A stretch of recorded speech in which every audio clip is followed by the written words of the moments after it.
Hey everybody, welcome to the channel. This is NoGasNiko, and we are doing a review of this Foxwell scanner. Let's get into it. All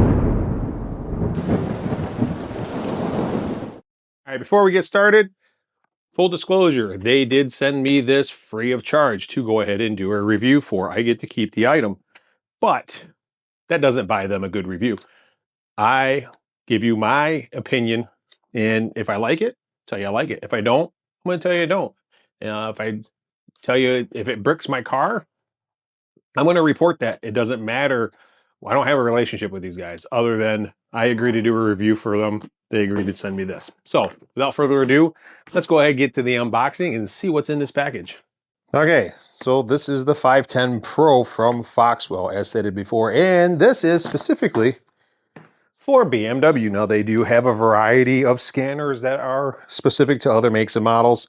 I believe they even have some general ones that are non-specific to a particular manufacturer. So let's open this one. This one's perfect timing because I do have some codes in my BMW i3.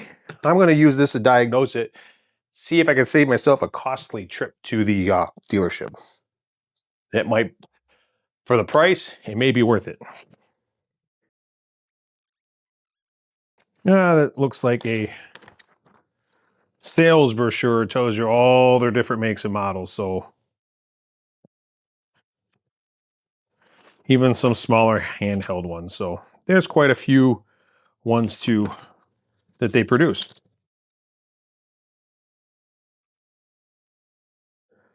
So diagnostic operations, this looks like a quick start guide to be able to get her up and running. Limited 1-year warranty and your user guide. So this is actually pretty thick. And it appears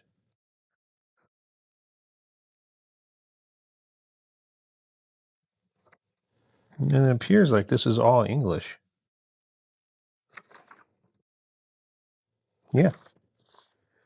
That's pretty good. So this is this whole thing is pretty thick and it's all English, so it's not thick because it's multilingual. All right, let's open up this box out here. Inside the case we have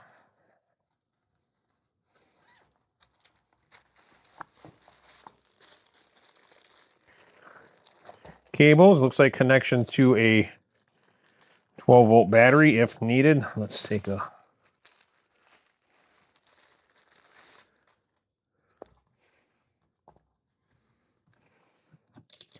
and a serial connector there.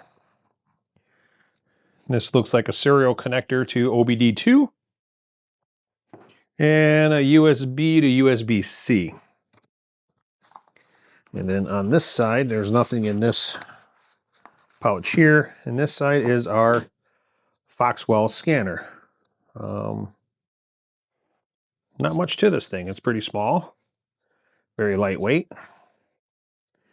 So I'm assuming I can just connect this to my OBD2 and be able to see what we can see.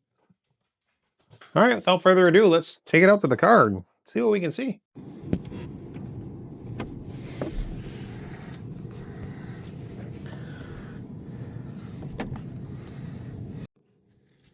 All right, so as soon as we plugged it in, I'm gonna hit the BMW key. Oh, I forgot. It's not a touch screen, so I gotta enter over to BMW, then press OK. So smart VIN ID, OK. Yep, that's my VIN. OK. Yes, F3. So find F3, yes. So I automatically turned off my ignition. And it's got a countdown, I think, from 10 seconds. And it'll turn it back on.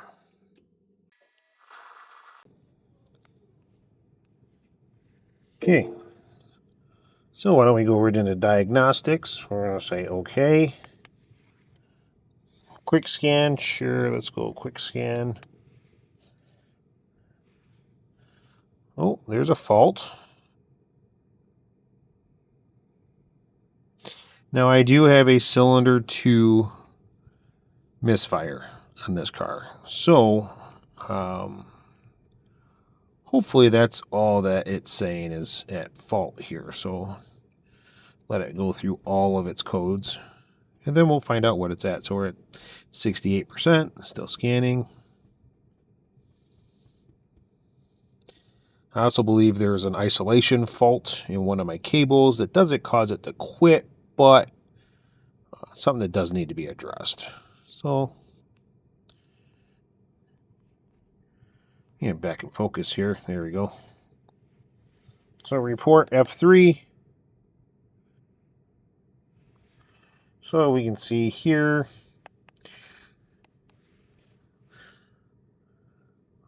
Whoops, I went back for some reason. So let's go body default 1. Let's go OK. Let's look at that.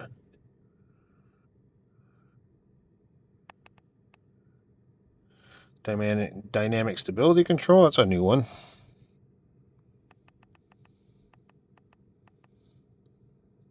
Battery management electronics. Okay. Range extender digital. Okay. Electrical machine electronics.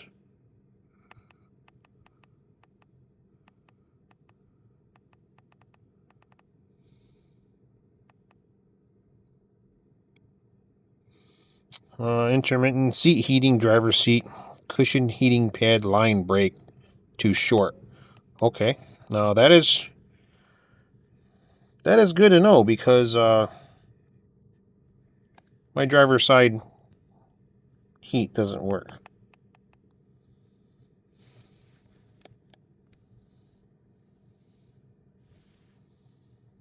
There you go. So that is just a quick scan. So, but with this device, you can also erase. Let's go F1. F3, yes, we're going to clear all these codes. And then we're going to go ahead and run a new. Oh, and turn my ignition off again. Turn the car back on. Let's do another quick scan now that I just erased the codes.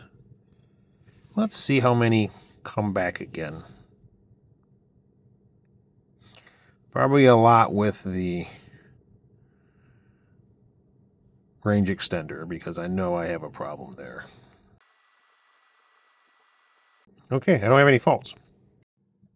Well, here's the thing. Now that I cleared the faults, I actually have to drive this thing to recreate the faults. And I know I have a cylinder 2 misfire. I've had that come up on even cheap scanners. Thing is, I've cleared the codes, or actually it clears on its own when I'm not using a range extender for some reason. So I did get the cylinder 2 misfire to come up on this as well. So this will read that code. And all right, let's explore around and see what other functions this thing can do. All right, so here we can get into some control modules. I just want to show you something real quick. Hit OK. Let's look at drive.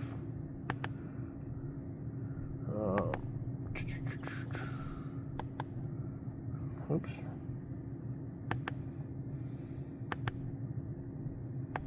Let's look at live data.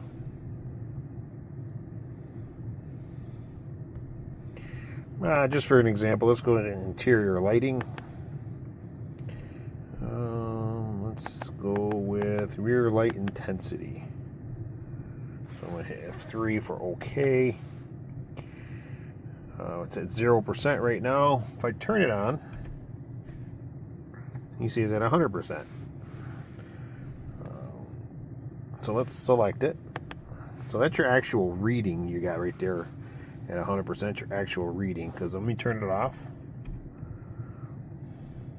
Turn it on. And if you wanted to, F2, I could graph it. There I'm at 100%. I turn it off. Drops down to 0. Turn it on. Back up to 100%. You can see that up on top. I don't know why these numbers went goofy. Oh yeah, so you do have live data on this as well. So I've been scrolling through this, and there's actually a lot you can look at. Horn is active for 1 second. So F1. So you got two-way controls here. I just made my dogs bark in the house. What else can we do? Alright, so folding mirrors. Let's go ahead, hit OK. So if I hit folding mirrors, hit F1. So you do have two-way controls. You just got to hit this activate. So let me hit F1 or deactivate F2. Pull my mirrors back out. So you do have two-way control on this. Mirror heating.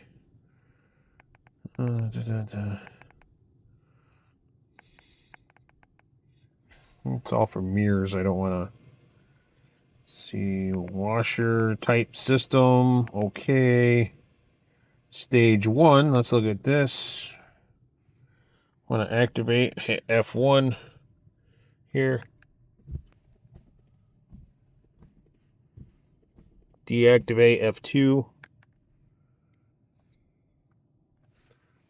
So you do have some two-way controls here.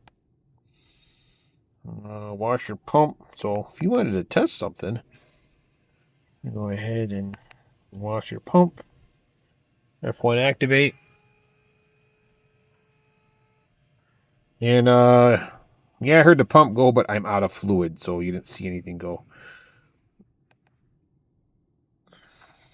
So there are two-way controls on this, so you can actually trigger outputs to make sure things are working. So if you're working on something, making sure, if you wanted to check voltage on a wire, and let's say your wipers weren't working, and you just wanted to sever running in here, you can hook this up, have an extension out there connected to the battery, and you would be able to toggle things and check for voltages or whatever else. So this is a nice little unit for the price point.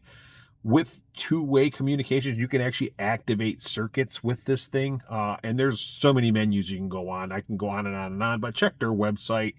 Check the listing on Amazon. It'll go through some of that stuff, or even you can contact them directly. But this is a great little unit. It did more than I expected. So I'm going to be diving into my cylinder 2 misfire problem. Only problem I have with diagnosing that is currently I'm sitting at 99.5% state of charge.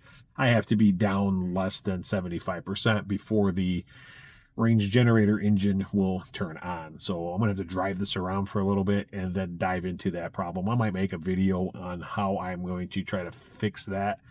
So again, thanks for watching. Do I recommend this product for the price? Yes, absolutely. If you're a novice, you're just now getting into possibly diagnosing, and this isn't just for the i3, this is for BMW specifically. So there's a lot of things in there for BMW that this car didn't have that would have pertained more to like their standard BMW models, not the electric lineup. So, and again, but it also does work for the i3. So if you want to get it for the i3, it is phenomenal. Again, this is probably going to be my go-to when I'm working on this car. Again, and I can toggle things on and off, which is great. So if I do have an issue, I can use this as a troubleshooting guide. And another thing I'm going to fix is my seat heater. It's cold here in Michigan, so it's another reason why the wife hates taking this car, because the driver's side heat seater doesn't work. Passenger side does. It already told me that there is in the rear cushion, a short to ground. I could start looking for that. So again, I recommend it. I didn't know my problem with my heat seater was a short to ground in the cushion. I'm going to tear into that, see if I can fix that as well, and maybe make a video on that. So more to come. I'm going to start diving into this car and fixing its little issues that you normally wouldn't fix. Like, who spends the money to fix a seat heater? Again, this is a BMW, so to fix my seat heater will probably cost thousands of dollars at BMW. Who wants to do that for a little bit of seat heat? Anyway, again, pick it up. Link down below. So make sure you go ahead and check it out. Click on a link. even just want to click on a link and check it out for yourself and just go through the description and see what they have to say about it. I highly recommend it. For being a pretty much a novice in troubleshooting, I want to get more into that, so I want to start learning more on how to diagnose and properly fix cars. These type of tools are great. Now, is it the best of what they use in the dealerships? No, absolutely not. What they use in the dealerships costs thousands of dollars. For the price point on this, I think it can get most of what you need. All right. Thanks for watching. As always, God bless, and we will talk to you soon. Bye.